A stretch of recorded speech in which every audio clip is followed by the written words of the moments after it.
Ndoshta Piroja ishte sundimtari më i shquar i Epirit. Ai, si pasardhës i largët i Akilit, ishte biri i Akidit, kushëriri Aleksandrit të Molosis, që sundoi Molosët e Janinës. Fatkeqësisht, Akidi u ngatërua në grindje politike familjare e krahinore dhe si rrjedhoi, në fillim humbi mbretërinë e pastaj edhe jetën në vitin 313 para Krishtit. I biri i tij, Piroja, në atë kohë, vetëm 6 vjeç, u shpëtua nga Glauku, princi i fisit i lirë të Taulantëve.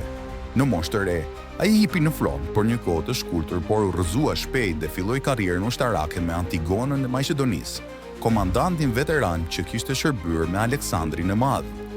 Në njërë nga betejat, ai u kap rob dhe u dërgua si peng në Aleksandri. Aty fitoi admirimin e Ptolemeit, i cili i dha për grua të bijën dhe në vitin 296 para Krishtit vuri përsëri në fronin e mbretërisë së tij.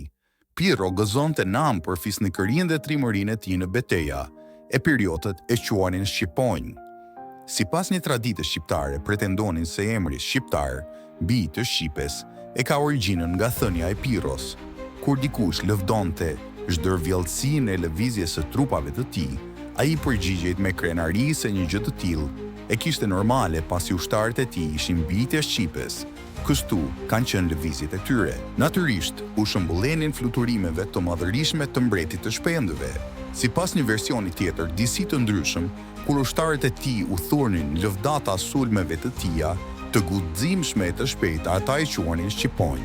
Ai u përgjigjej se ata ishin krahët e tij që bënin të mundur fluturimin e shpejtë të shqiponjës. Thuhet se kjo çoi në adoptimin e këtij emri, të cilin populli shqiptar e përdor edhe sot të kësaj dite, pra jo alban, por shqiptar ose bij të Shqipes.